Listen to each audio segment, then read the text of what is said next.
Grade 12 Physics, Dynamics, Note 3. Inertia and Newton's laws. So in this note we're going to look at Newton's first law and Newton's second law and see what they entail. It should be mostly a review from grade 11. Newton's first law, remember, is objects at rest or constant velocity will stay like so unless acted upon by a net external force. All that means is objects want to keep doing what they're doing unless a force acts upon them. So if an object's at rest, it wants to stay at rest. If an object's in motion at constant velocity, it wants to stay at constant velocity. So an example here is basically anything that's not accelerating, because if it's accelerating, there's a net force on it. So a house, a sleeping dog, or something at constant velocity, so let's say an asteroid in deep space. Newton's second law is basically the equation that describes how an object will accelerate.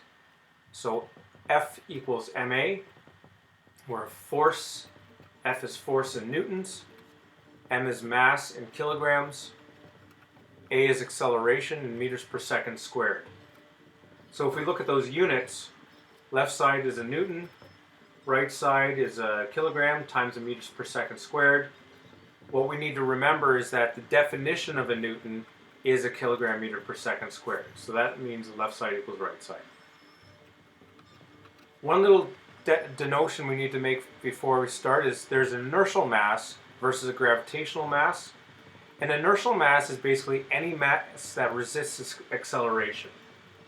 So when it's hard to speed something up or slow it down, that would be inertial mass.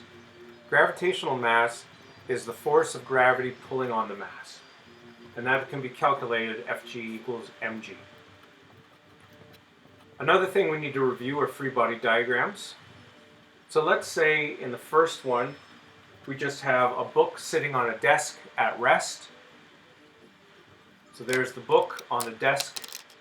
What forces are acting on that book? We know that there's the force of gravity, and to balance that, there's the normal force.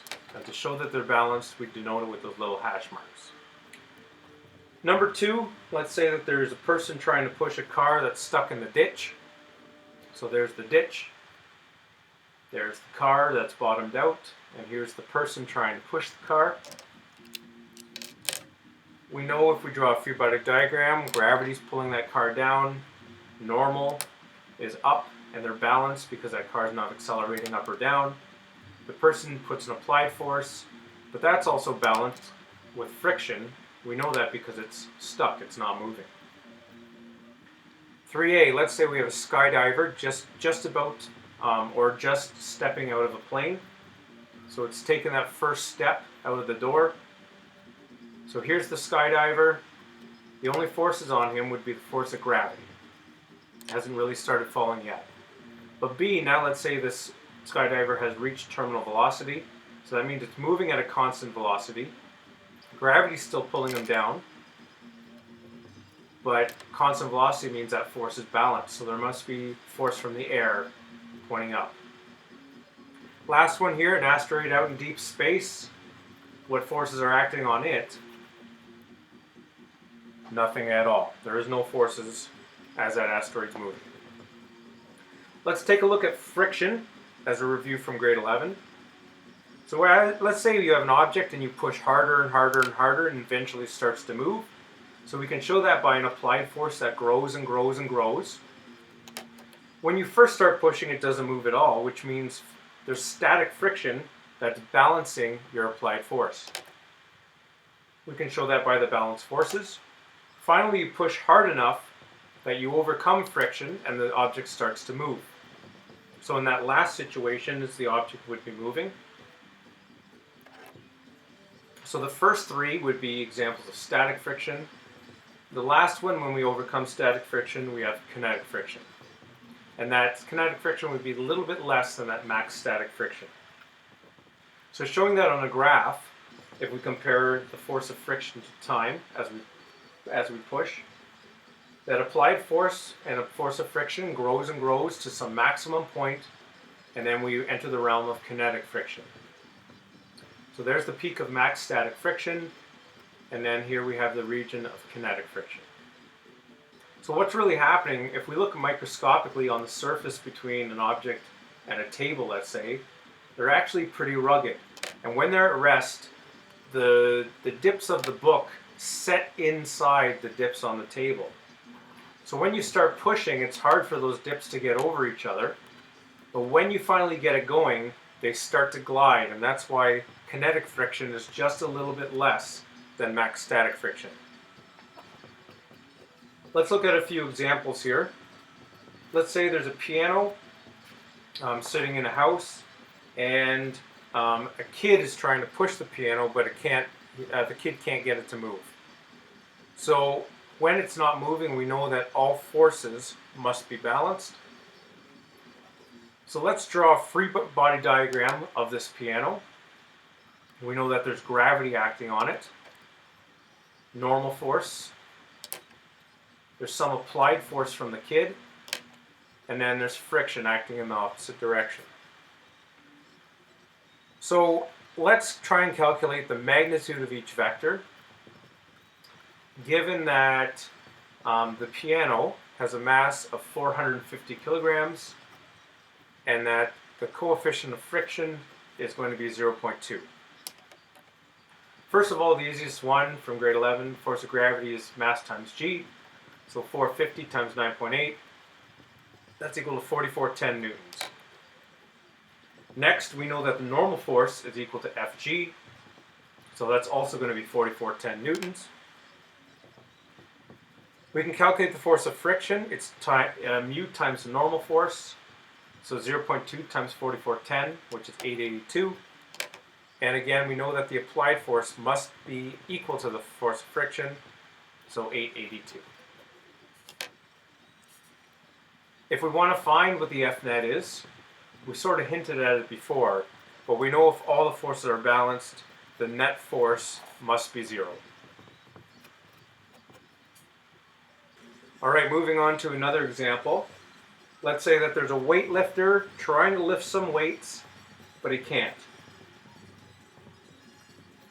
So that means there's a barbell sitting on the floor of a gym. So we'll draw that. Let's give the properties of this barbell. Let's say it's 150 kilograms. The applied force he's trying to make is 100 newtons up, which actually isn't very much. And we're going to try and solve for what is the normal force on this barbell. Fg will be down, normal force up. The applied force is also up. So from these, we're going to make a statement of what we know should be true. We know all forces should be balanced, so the normal plus applied should equal Fg. Let's rearrange for normal, put in the equations that we know and the values that we know, and we should be able to solve for the normal force being 1370 newtons. Next example here, let's say we have a horse pulling a sled. In this case, though, the sled's actually going to be moving forward, so it's going to be accelerating. We know the forces aren't going to be balanced. The force is going to pull with 500 newtons. Sorry, the horse is going to pull with 500 newtons. The mass of the sled is going to be 250. Coefficient of friction 0.1. Let's find the acceleration. So let's first draw a free body diagram. Again, gravity pointing down, normal force pointing up. The applied force to the front of the sled, and then friction is pointing back. So to find the acceleration, we know we're going to accelerate in the horizontal direction, so we're going to use F equals ma. Anything forward is been positive, Fa is positive, subtract Ff. Putting in our equations, and now we can also put in our values. So 500 subtract mu times mg equals 450a. We can solve for a, which should be 1.02 meters per second squared. Last example here. Let's say somebody's trying to cut their lawn with a push mower. So drawing this push lawnmower, something like that. Let's say the lawnmower has a mass of 15 kilograms. Sorry.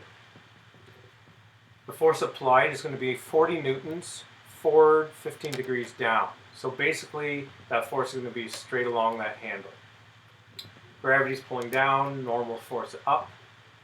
So there's the applied force on that 15-degree angle. And friction is going to be straight back because that's the direction of motion. We know that friction is always opposing motion. So first we're going to calculate the normal force. And to do that, let's look at the vertical direction. We know that the lawnmower is not accelerating up into the air or down into the ground, so those forces have to be balanced. So we can say that the normal force is equal to Fg plus the y component of the applied force. So let's put our values in for those. The y component will be 40 times sine 15. And to solve for the normal force, we're going to find that ultimately it's 157 newtons. Moving on, let's try and calculate the acceleration of the lawnmower. So in this case, we know the acceleration is going to be forward, so let's look at the horizontal direction. So here, F equals ma. Anything forward we'll call positive, anything back we'll call negative. So the forward is going to be the x component of the applied force minus force of friction equals ma. So it's going to be 40 cos 15 minus mu Fn. But we found Fn before, so we can just substitute that in. Mu is 0.2 times 157.